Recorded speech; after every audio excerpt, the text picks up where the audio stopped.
Bumi goncang kancing, langit gelap-gelap, lampu di kota. Asik.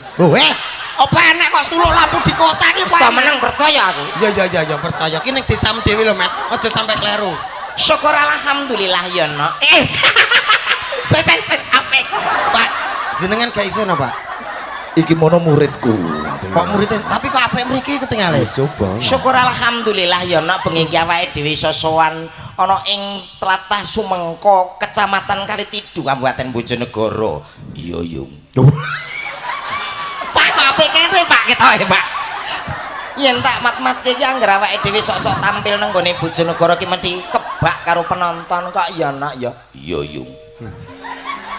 Wujud kabuli apa, Yung? Wujud kabuli iki kang kapisan nggih menika mengeti malam tahun baru timbangane mrono mrene grutak-grutuk nganggo sepeda motor tanpa guna ki awake dhewe luweh becik nguri-nguri kabudayan Jawa. Ngono ya, Yung. Asem komet enak. Iki tak gawake sound system ugi para sinden lengkap kabeh sak rijine. Lah kok padha mbek Pak Igit ya? Kok apal. Lah nggih, kok apal Pak nggih. Sindene sapa wae? Sindene iki tak gawakno 1 2 3 4 5 6. Lah. Padha mbek Pak Igit wetos. 1 2 3 4 5 6. Cocok. Sing kidul Dewi sapa, Pak?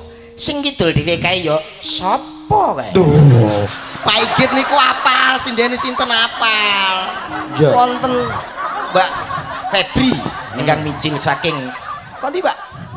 Kudus. Kudus.